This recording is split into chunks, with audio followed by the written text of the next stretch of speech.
Hello everyone, welcome to my channel. Please subscribe and stay tuned by clicking the bell icon. Emmerdale cast support co-stars spreading message of hope after their children's diagnosis. Mark and Laura's children, son Jesse, 3, and daughter Ronnie, 1, have both been diagnosed with Usher syndrome, which is a rare, incurable genetic condition which affects vision and hearing and, in some cases, balance. Following the news, Mark and Laura were approached by charity QR Usher, whose mission is to raise awareness of Usher syndrome and directly fund research to help find a cure, and asked to be patrons. As they reveal in this exclusive interview with Metro.co.uk, it wasn't an easy decision, but since accepting the role, Mark and Laura have hit the ground running and have recently released a new film called The Touchable Memory. The moving film sees Laura Whittaker, who has Usher syndrome, and her sister Hannah Stroud experience a memory in the same way for the first time, using technology created by Cambridge Engineering. With this film, Mark, Laura, and CUR Usher hope to raise as much awareness of the condition, which affects an estimated 400,000 people worldwide, as possible, in the hopes of raising funds to put towards finding a cure.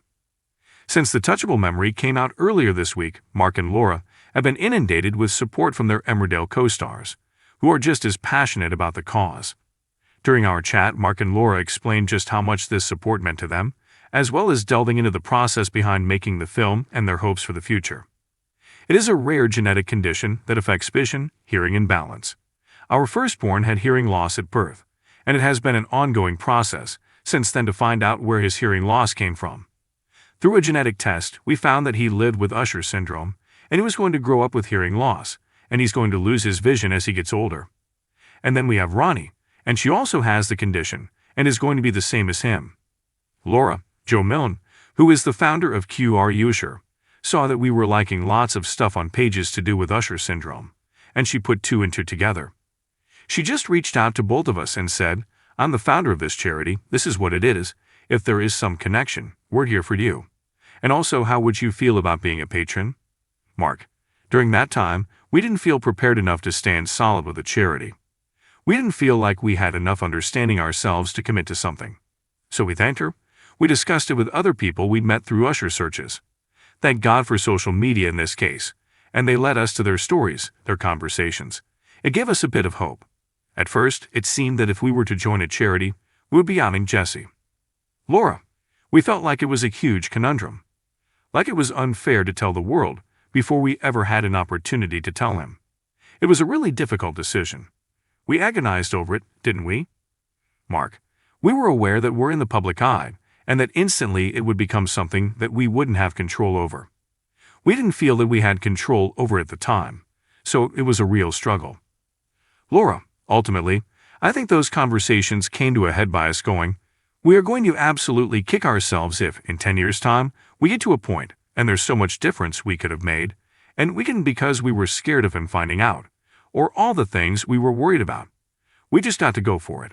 And then, once we made that decision, it was all or nothing. When we were in, as the charity have discovered. Laughs: we don't keep quiet about it. Mark: everybody's different in terms of how and when their condition is affected. But the reality is that when the children are going to approach their early teens, they could start to lose their vision. With that in mind, we got less than a decade to make a change, to try and find something that stops this happening, because it's an incurable disease. That's why we're machine gunning anything we can to make progression on somebody coming up with a cure, somebody coming up with something that will help resist this next stage. We found out about his hearing in 3 months. A year down the line, we found out he had Usher, and I would say about 7 or 8 months later, we agreed to join the charity, and then we went from 0 to 60 in a millisecond. It was a quick turnaround, but that was to do with the timescale that we have in our mind's eye. Laura: they did loads of tests. They get a newborn screening instantly now. Mark: they said it could have just been water or fluid, so not to worry that the test didn't come up as a positive and couldn't be completed. We'll go for another test. And that happened. Then we went to an audiologist and all sorts of different things. We were starting to get concerned about his hearing, but we never thought further than that. We spent a year waiting for genetics to get back, and to be honest, we thought because they hadn't got back that everything was okay. Therefore, we had nothing that we were looking for, nothing that was different with him. We were focusing mainly on his hearing. Laura: there's 3 different types of Usher syndrome, and one of those types is vision loss, hearing loss and balance affected. So those could be certain things that might ring an alarm bell. Mark: but by the time we were told by genetics that the results had come through and he had this condition, we hadn't seen or been aware of anything. Laura: I went into that appointment because at this point, we thought genetics had come and gone because we hadn't heard anything, and I said, look at him, there's nothing else going on with this guy. He's surpassing all of his milestones. So then when I went in and heard that news, it was a bit. In everything else, he was age appropriate, just like any other child his age. Mark: that's what's cruel, because there are some parents we've been speaking to, and that we know are out there who miss the possibility of having a genetic test, and therefore hearing impairment might have been discovered, and that's it. The case is closed, shall we say. Laura: because some families may have a child who has hearing loss and then, let's say when they're 14 they go for an eye test, then the doctor is then putting that together and going, now you can have a test, because when you put those things together, it could be this thing called Usher syndrome. So for some people it's being sprung on them in the moment that their child is losing their vision. And that's why sometimes we feel very lucky that we got the early diagnosis, because we do have time to plan and make a difference and do what we're doing at the minute. Mark: Joe, myself, and Steve, the two founders, went to a meeting with the new creative director, who pitched an idea that we might be interested in to try and raise awareness. And to be honest with you, he and I joke about this now, so it's fine, but I hated the idea. Anyway, he contacted me later down the line and was just like, listen, we've had a think, and I'm taking on board what you were saying. Can I pitch a second idea? So we discussed with the company what worked, and then he stuck with the premise, but with different variants of what you see. He contacted Cambridge Engineering, who put their tech heads to a test over a weekend, and they all came up with the premise of trying to make a ball that vibrates, pulsates, and releases memories of whatever you inject into it. We were blessed that I had had many conversations at the Usher ball with Hannah and Laura. I approached them and said, I've got something bubbling, can we talk? Would you be interested in possibly going on camera? And they just really opened up to the idea and said, we will do anything to help raise awareness. So they just let me interview them. At one point, through all of these conversations, they said that they'd just recently had a fantastic time at Coldplay. Then they sent me a little video of the three of them that somebody had taken, all linked, all swaying and singing to Fix You, with all the white lights of the crowd behind them. It was just really strong. So I took that and said, we got our song. We got our memory. And that sent the ball rolling. I met Hannah and Laura at Manchester Airport and flew them out to Lisbon, and they still didn't know anything about what was going to happen. We presented them with this box, and they just did it naturally. They were going, what's this? And we caught the moment. Then they started to feel this thing and realized it was their song, and it was just unbelievable to have captured it. The directors were all on one monitor. I was on another monitor watching it. We all had our headphones on, listening to the sound coming through the boom. And the minute Laura said, oh, it's bringing a tear to my eye. I love you, sis. I just spun my head around and looked at the other team, and we were all just crushed and crying. It came from a man trying to do a brilliant idea that I didn't understand, so we had a vocal wrestle over trying to understand it. And because of these two sisters we met at the ball, we tittied it up to make this. Because they shared their experiences, we were able to recreate something and make a story out of it. And then the power of having them have hope at the end is all because they have this contribution that they all feel connected to. Laura: and it couldn't be a better song, really, could it? If you look at the lyrics and what it's saying. Laura: it was beyond moving, I think, because it is full of layers of everything. The achievement, the accomplishment, everything that he went through to get there. The fact that the sisters share this personal story. To have the impact and to see it have the impact that we wanted, because it's really touching and emotional. There'd have to be something wrong if you weren't moved by that. But at the same time, the hope that it gives, which is something that you all set out to do, wasn't it? To say this is an incurable condition, nobody knows about it, but there is a cure on the horizon, we just need people to know what it is, and we need funding.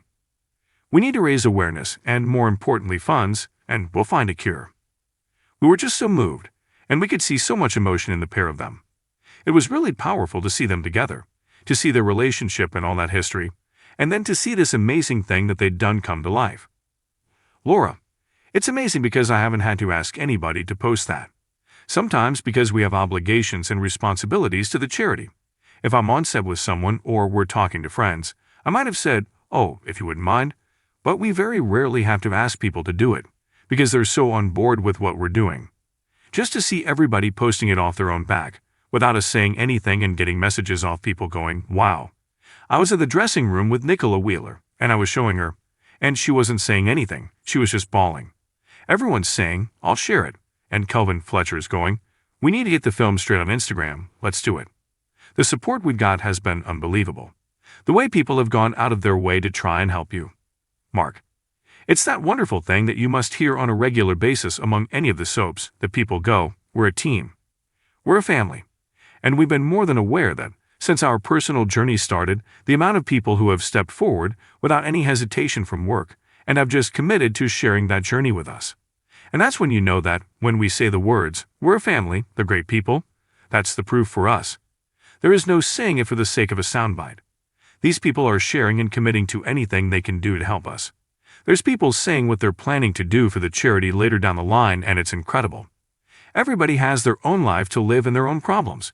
But people have jumped on board with this just because we're part of their family in the workplace, and that's what they want to do for us, for our kids, and that's amazing. Laura, the same with the CURE Ball. We had such an amazing turnout. I've been to a few of those, and I think it's quite hard to round up your celebs sometimes, just because people are busy.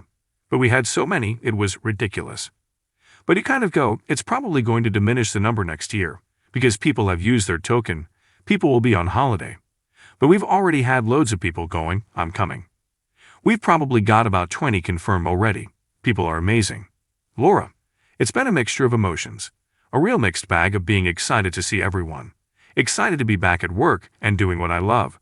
And then the fear of being away from the children. And missing them and wanting to know what they're doing every second of the day. Because I'm obsessed with them.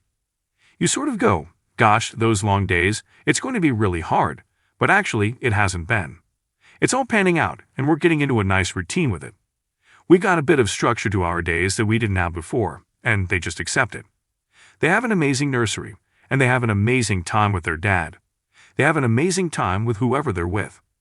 Work has been steady. I haven't been so full on that I'm in a place where I'm going, oh, this is awful. I miss them so much. I feel like I've been really lucky since I've come back. I've had busier periods and quieter periods, and it's just getting used to that new routine. Mark, yes, it is inevitably going to happen. At some point, there will be everybody. It would be amazing because, like you say, what better platform could you get? The soaps do that brilliantly. It's always issue-based stuff, and there's spillover from that. So you get people talking in interviews, you get magazine interviews. It couldn't spread it in a better way. It would be amazing. Laura, when I came home after that appointment to tell Mark, it was so unknown to me that I couldn't remember the words she used to tell him what Jesse might have. It's nice to know that it's opened the conversation up to the point that people go, yeah, I've heard of that.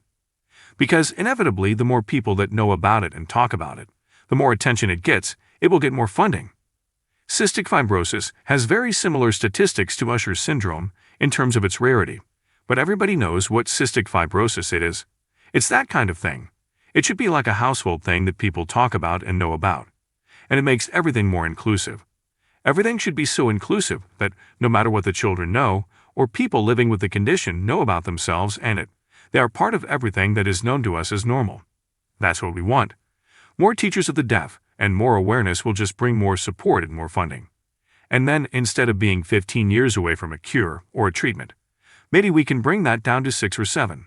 Mark, our hopes now are to humanize this in a way that people understand that there is a need to help. Because we can't do everything by ourselves, it needs funding. But it would be nice if it was made more accessible and had a human side to it. Laura, it's coming up with fresh ways to talk about it.